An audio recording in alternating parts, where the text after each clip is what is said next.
Welcome aboard everyone, Simon here from the Wells of Wall Street. We're looking at Tezos here, which is XTZ on the exchange. And guys, we've had around about a 60 odd percent increase in gains in the last 48 hours. Why is that? Let's deep dive into that in a second. But first of all, we do have an intro video coming on this amazing project very soon. I think we covered this a couple of months ago in our People's Crypto episode, maybe one or two. I have to double check which one it was. But yeah, this is obviously has some good gains recently. It's had a really good all-time high back here, I think $9.18. But we'll go into that in a bit more detail on the chart momentarily. But let's take a look at this cool news here. Now, first of all, Ubisoft, for those that don't know, big, massive gaming publisher for a number of years. I mean, I was playing Ubisoft games, well, I don't even know now, like maybe 20 years or something. I can't even remember my first Ubisoft game, but I certainly remember playing things like Ghost Recon and, of course, a multitude of other phenomenal games published by themselves. So the video game company Ubisoft has announced the launch of Ubisoft Quartz gaming platform. So AAA playable NFTs called digits. Now, this is whole kind of concept that we talk about a lot on the gaming related cryptos, which we have done really since we started the channel back in May or June. But from my passion in gaming, the partnerships I've done with esports over the years, when I heard about blockchain and when I realized the potential through the gaming aspect, honestly, the passion inside me grew more and more. And I think it's a phenomenal link up between blockchain and gaming that's going to take over the world in that aspect moving forwards. And of course, we had huge news recently about the metaverse aspects. Of course, a company like Facebook changing their name to Meta, giving it awareness. Obviously, some of us were very much aware of the metaverse beforehand anyway. I've done a couple of articles in various gaming industry media outlets and things over the sort of last couple of years anyway. Particularly talking about metaverse and that whole Ready Player One mentality. But to see the actual kind of projects in the background coming into play, it really does like get the hairs like standing up on my arms. I tell you now, because I kind of understood all the play to earn games that are coming out left, right, and center right now. And the very early stages of things like we cover engine quite a lot, of course, through the minting process of NFTs being able to use in various different games already. We talk about the Ultra IO platform, Ultra Games, absolutely phenomenal. Of course, now integrating the first sort of blockchain related games, which of course are all play to earn as well. But Ubisoft, of course, carries it with it. A gigantic gaming name. Everyone and anyone that is into gaming will, of course, have come across this phenomenal gaming producer and platform. Whether it's in the last couple of years, last 10, 15 years, there will have been a time for sure you've probably played an Ubisoft game. And this is phenomenal. Now, a bit disappointed that here in the UK, they appear to have blocked us. But that's kind of apparent in the sense of this article, for example, United States, Canada, Spain, France, Germany, Italy, Belgium, Australia, and Brazil will have an available beta or beta beginning December 9th. So as of recording today, it's pretty much in 10 minutes time. So may as well just call it today for the sake of it. Digits will be available as part of the limited editions with a set number of pieces on December 9th, 12th, and 15th. So very interested to see that. What I can't see right now, which is what I'm going to do maybe with an integrated video in a couple of days time once I know or learn a bit more, is the tokenomics aspect of how to get the NFTs. I'm sure there's some news articles around there, but let's just have a quick look at this video. Hopefully you can see it, and let's see what maybe Quartz is about in this aspect. I'm really looking forward to seeing this video. It's the first time I've pressed the play button, so let's take a look right now.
Oh, thanks very much, Ubisoft, for that incredible video.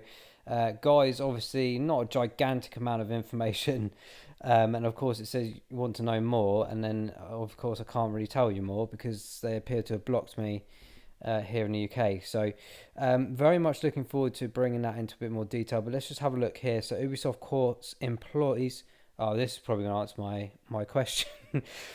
Employs Tezos as a prominent proof of stake blockchain that requires more than 2 million times less energy to function than the proof of work mechanisms. Of course, blockchains like Bitcoin. That's pretty understandable. I think most technologies these days are more compatible, more effective from energy efficiency perspectives than Bitcoin and Ethereum anyway. But of course, gaming always has that big emphasis around energy consumption anyway. We were very apparent in that in the pandemic when, of course, more and more people were working from home and arguably schools and stuff closed down, so more gamers than ever before in that period of time. It was clear to see the energy consumption being used by households predominantly being focused around gaming. So that's going to have a big aspect to it.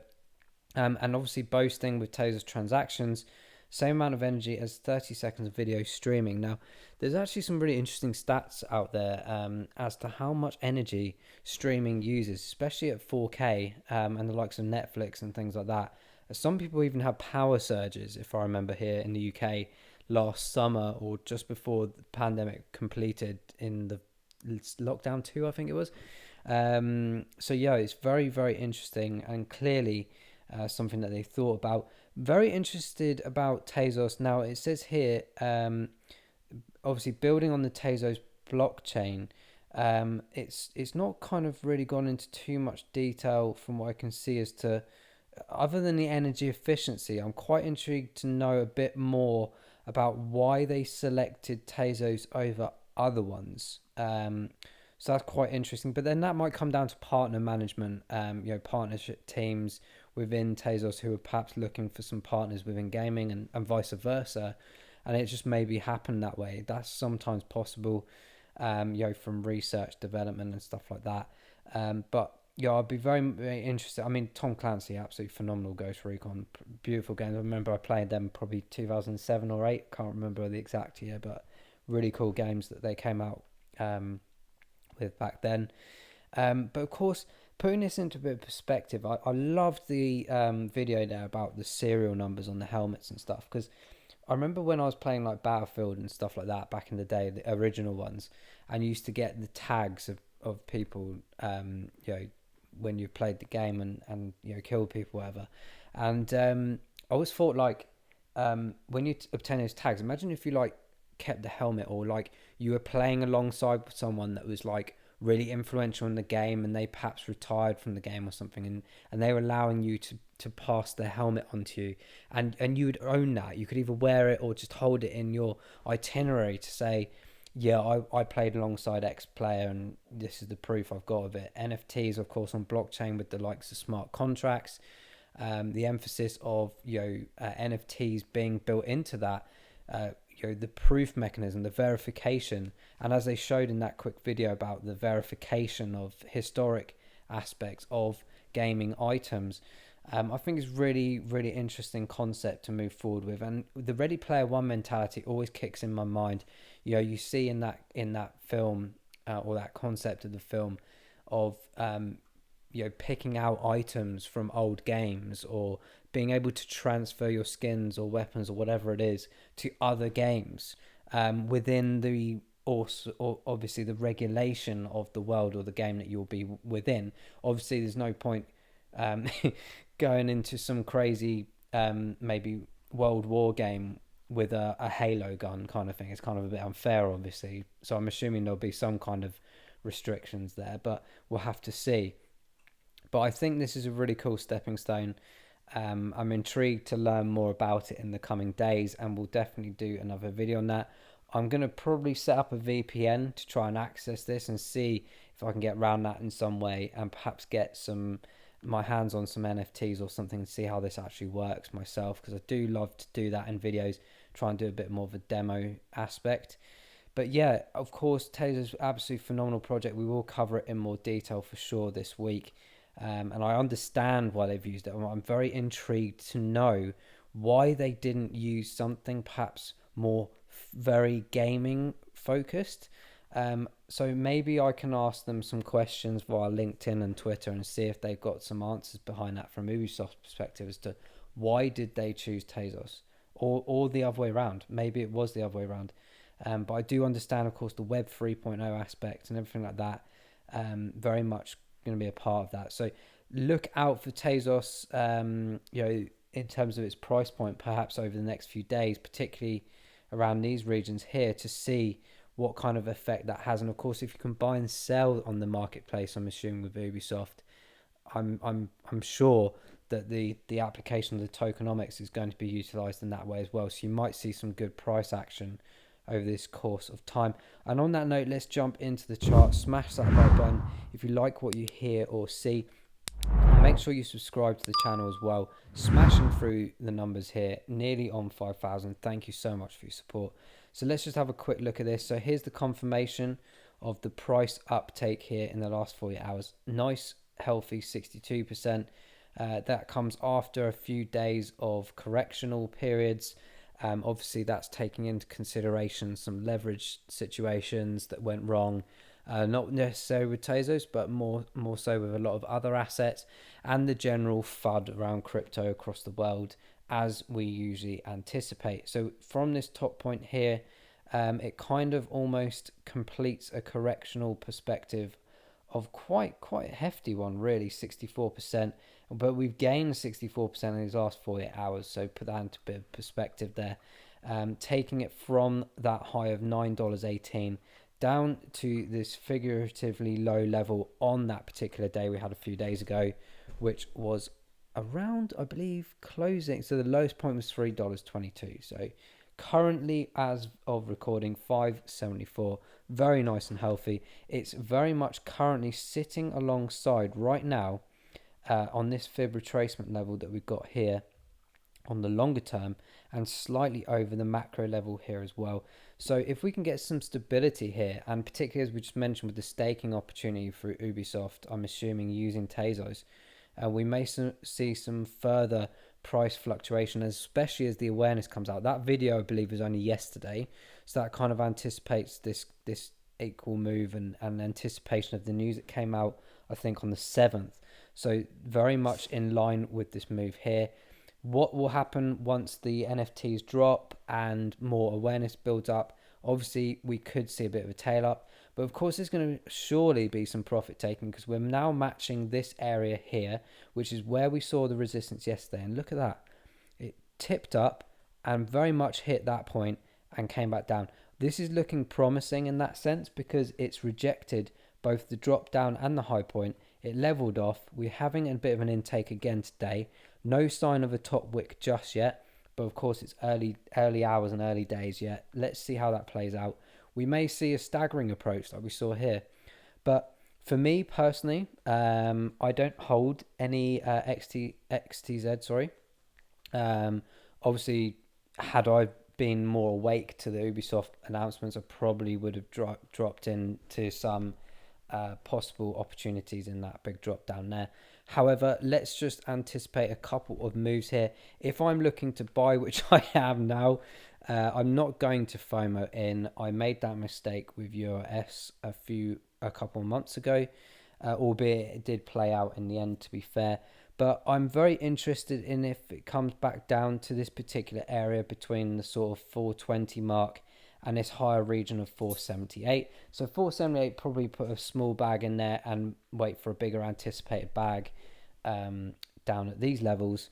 And I possibly, I'm not sure if this is a big enough drop, but hey ho, 80 cents drop is fine. I may put some small areas down here as well. But my anticipation, albeit when sometimes I say these things, it goes the complete opposite. I'm just going on the fruition of what we've seen from the interesting information we've gone through, that we may see it's pounding up already, to be fair, as we're doing this recording. But yeah, it'd be interesting to see if we get some resistance at this macro level at 622, or certainly at least a dip over the $6 mark.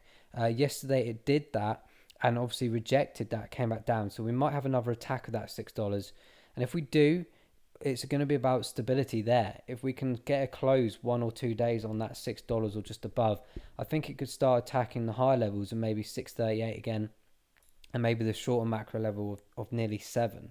That's going to be a big push. So I really do think that's about the awareness coming out over the next couple of days, potentially a bit of FOMOing in. But that's why I'm saying be a bit cautious. If you're buying in now, obviously we've had this nice rise up. People might be accumulating for the NFT aspects. But yeah, just be wary that there's opportunities on both sides. So be prepared that if you're getting it now, yeah, you might get some profits, but equally hold some back maybe just in case it comes down. It's not financial advice. This is just what I will be doing right now. So like I said, I'm not buying right now, especially there. So on the RSI, let's cover these points because that might give us a bit more of an indication, hence why they're called relative strength indicators, I guess, or index. So I've got 14-day, 90-day, and 28. I'm going to focus mainly on the 14 and the 28. So the green and yellow. The green in particular, which is based on a 2-week move, of course, hitting around 57. Now, me personally, if this was on like a downward trend and a bit floating around this mark, I would probably be interested in putting a small risk element in there and purchasing. Because we're on the way up, we've gone from a mega low of 31 up to this point. So for me personally, I hope I don't eat my words here, but I'm not interested right now. I'll probably wait for a bit of a dip. That's not saying that it won't continue its upward journey, and that's fantastic if it does, fair play. But I'm intrigued to think that will there be enough gains really from a $5 to a 6-7? I can't really seeing it breaking maybe a $7 in this quick instance. So that's where I'm playing it in my mind. I will happily wait for a bit more of a drop as we get certainty around this mid-level that we just spoke about, around this sort of 50-ish mark. But let's play out. I'm more intrigued to see people who have perhaps purchased down at the lower areas, what you guys are doing out there. Let us know in the comments below if you've been investing in XTZ in the last few days. And of course, for me, if I was buying down that area, I'd be very interested on the 14-day mark on the RSI. Once it gets to that 70-ish mark, I'll probably be taking small profits and then probably at 75, 80, 85 increments if it does ever go that high.